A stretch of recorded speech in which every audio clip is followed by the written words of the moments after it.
Assalamualaikum warahmatullahi wabarakatuh. Welcome to our video. Kami dari mahasiswa Universitas Bung Karno, Fakultas Ekonomi dan Bisnis, Prodi Akuntansi semester 6, kelompok 4. Pada kesempatan kali ini, kami akan mempresentasikan materi mengenai operasi cabang dan akuntansi untuk cabang, yaitu mata kuliah akuntansi keuangan lanjutan 2 dengan dosen pengampu, yaitu Bapak Ofran Niklase, SEMAK, yang disusun oleh kelompok 4. Sebelumnya, perkenalkan kami kelompok 4 yang beranggotakan dengan saya Nuni Fitriani dan rekan-rekan saya yaitu Hani Nurislamiati dan Jobrina Anissa. Berikut ini materi yang akan kami bahas dalam video ini. Terdapat dua pembahasan utama yaitu mengenai operasi cabang dan akuntansi untuk cabang. Yang pertama, kita akan membahas mengenai operasi cabang. Operasi cabang adalah suatu kegiatan bisnis yang dilakukan oleh unit bisnis yang beroperasi secara semi-otonom dan terpisah dari kantor pusat tetapi masih berada di bawah pengendalian dan manajemen pusat perusahaan.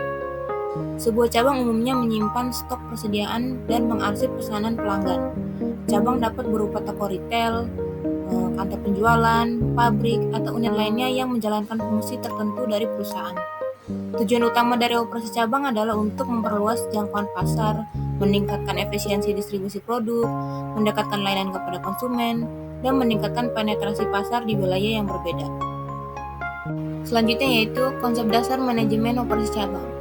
Manajemen operasi cabang mencakup perencanaan, pengorganisasian, pengkoordinasian, dan pengawasan semua kegiatan operasional di setiap cabang. Setiap cabang memiliki karakteristik uniknya sendiri, termasuk regulasi lokal, kebutuhan pasar, dan dinamika tenaga kerja. Selanjutnya yaitu tantangan dalam manajemen operasi cabang. Tantangan utama dalam manajemen operasi cabang termasuk yang pertama ada konsisten operasional, yaitu memastikan bahwa standar operasional dipatuhi di setiap cabang untuk menjaga kualitas dan kepuasan pelanggan.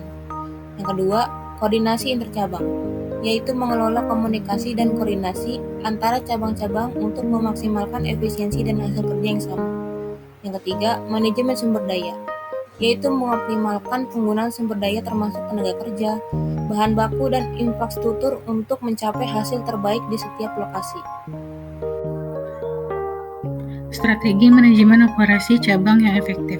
Yang pertama, standarisasi proses, menerapkan prosedur dan kebijakan yang seragam di seluruh cabang untuk konsistensi operasional.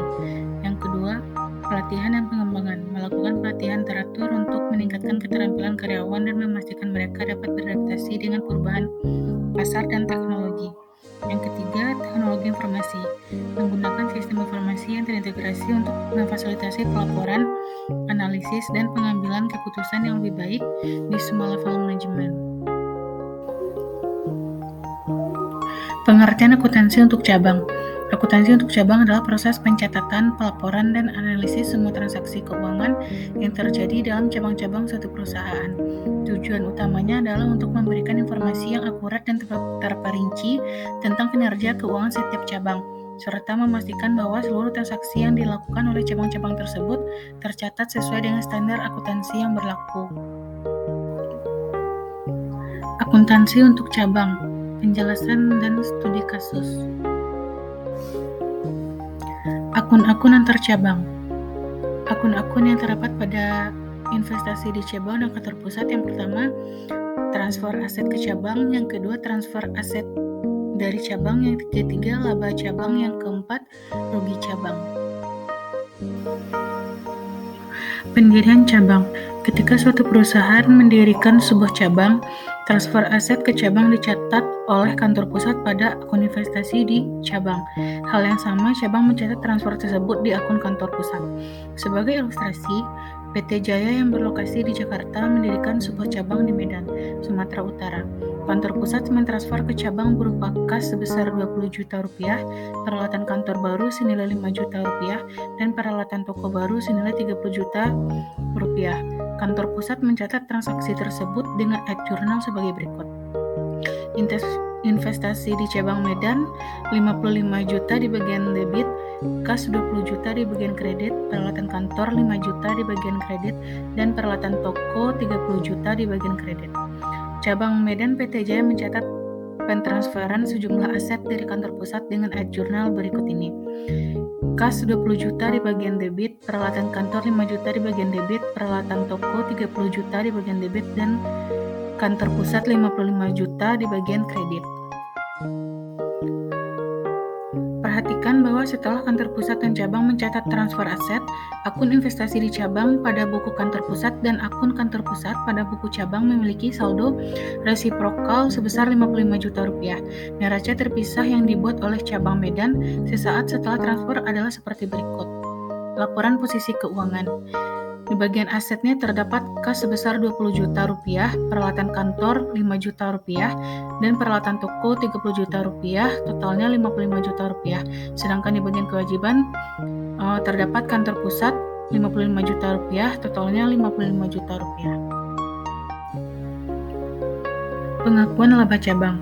Laba tiap cabang dihitung secara periodik dengan cara normal seperti biasa. Cabang jarang menghitung pajak penghasilan atas laba untuk setiap cabang atau mencatat beban pajak penghasilan atas laba di pembukuannya. Oleh karena kantor pusat dan cabang bukan entitas legal terpisah, pajak penghasilan atas laba dihitung sebagai kewajiban perusahaan secara keseluruhan. Beban pajak dapat dialokasikan ke setiap cabang oleh kantor pusat. Namun hal ini tidak umum dilakukan karena akan sedikit mengganggu pengendalian internal. Saldo ikhtisar laba rugi menunjukkan laba cabang pada suatu periode dan ditutup ke akun kantor pusat. Akun kantor pusat disajikan di bagian ekuitas pemilik dan saldo laba pada pembukuan cabang. Misalnya, asumsikan akun ikhtisar laba rugi cabang Medan memiliki saldo kredit sebesar 63 juta rupiah pada akhir periode. Akun ikhtisar laba rugi ditutup di buku cabang Medan dengan ayat jurnal sebagai berikut. Ikhtisar laba rugi 63 juta rupiah di bagian debit dan kantor pusat 63 juta rupiah di bagian kredit. Saat menerima laporan laba cabang Medan, kantor pusat mencatat ayat jurnal sebagai berikut. Investasi di cabang Medan 63 juta rupiah di bagian debit, laba cabang Medan 63 juta rupiah di bagian kredit. Baik, saya Hani Nur Islamiyati akan melanjutkan presentasi. Selanjutnya di sini ada akuntansi untuk cabang pada pengiriman barang dagang ke cabang. Suatu cabang yang membeli dan menjual persediaan barang dagang dapat diminta untuk memperoleh seluruh persediaan dari kantor pusat, atau dapat juga diizinkan memperoleh sebagian persediaan dari pihak eksternal. Pembelian persediaan dari pihak eksternal dicatat dengan cara yang normal seperti biasa. Misalnya, cabang Medan PT Jaya membeli persediaan senilai 5 juta rupiah dari penjualan grosir independen dan cabang menerapkan metode persediaan perpetual, maka transaksi tersebut akan mencatat dengan jurnal sebagai berikut. Di sini ada persediaan, di debit ada 5 juta rupiah, kemudian ada kas atau utang dagang yang sama di kredit ada 5 juta rupiah. Mencatat pembelian persediaan dari pihak eksternal, tidak ada ayat jurnal yang dibuat di buku kantor pusat atas transaksi tersebut. Kemudian ada sistem akuntansi untuk cabang. Sistem akuntansi untuk cabang dapat dilakukan dengan beberapa cara sebagai berikut. Yang pertama ada sistem akuntansi sentralisasi atau terpusat. Pada sistem terpusat pembukuan terdapat transaksi-transaksi yang terjadi di kantor cabang diselenggarakan sepenuhnya oleh kantor pusat. Pada cara ini, kantor cabang cukup mengumpulkan dokumen-dokumen dasar seperti faktur penjualan, catatan waktu kerja, voucher-voucher pengeluaran kas, dan bukti-bukti lainnya yang mendukung terjadinya transaksi. Sistem sentralisasi pada umumnya dilaksanakan untuk penghematan biaya administrasi dan juga lebih menjamin adanya keseragaman prosedur dan metode-metode pembukuan yang diterapkan untuk aktivitas kantor cabangnya. Akan tetapi, keterlambatan informasi atau data yang diterima oleh kantor pusat pada umumnya akan merupakan faktor yang menyebabkan terlambatnya penyajian laporan keuangan secara periodik. Yang kedua ada sistem akuntansi desentralisasi. Pada cara ini, setiap cabang menyelenggarakan pembukuan atas transaksi-transaksi yang terjadi pada cabang yang bersangkutan secara lengkap. Tiap-tiap cabang menyelenggarakan buku-buku jurnal, buku besar, dan buku-buku input tambahan atau pembantu apabila dianggap perlu. Apabila sistem desentralisasi dilaksanakan, biasanya susunan dan klasifikasi rekening-rekening pembukuan pada tiap-tiap kantor cabang mengikuti dan sesuai dengan klasifikasi yang dipakai pada kantor pusatnya. Proses akuntansi pada kantor cabang diselenggarakan seperti halnya pada perusahaan atau badan usaha yang berdiri sendiri, kecuali bahwa kantor cabang tidak menyelenggarakan atau memiliki rekening modal. Selanjutnya ada tantangan dalam akuntansi untuk cabang. Tantangan utama dalam akuntansi untuk cabang meliputi konsolidasi data, yaitu mengumpulkan dan mengintegrasikan data keuangan dari berbagai cabang untuk laporan keuangan perusahaan secara keseluruhan. Kemudian kepatuhan pajak, yaitu memastikan bahwa setiap cabang mematuhi peraturan perpajakan yang berlaku di wilayahnya masing-masing. Yang terakhir, auditing dan pengendalian, yaitu menjaga integritas dan keandalan informasi keuangan melalui proses audit dan pengendalian yang ketat. Selanjutnya ada integrasi dan pengelolaan informasi antar cabang. Yang pertama, pentingnya integrasi informasi.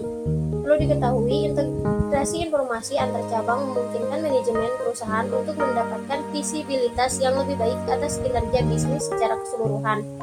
Hal ini mendukung pengambilan keputusan yang lebih baik dan strategi pertumbuhan yang terkoordinasi.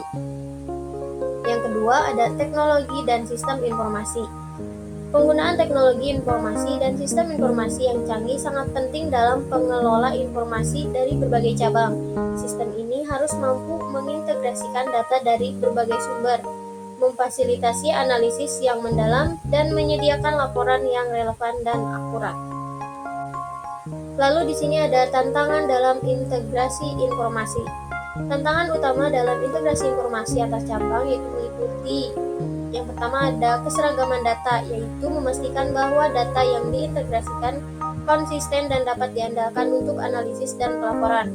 Yang kedua ada keamanan informasi, yaitu melindungi informasi sensitif dan rahasia perusahaan dari ancaman keamanan cyber dan kebocoran data. Yang ketiga ada stabilitas, yaitu menyesuaikan sistem informasi dengan pertumbuhan bisnis dan jumlah cabang yang berkembang. Selanjutnya ada kesimpulan.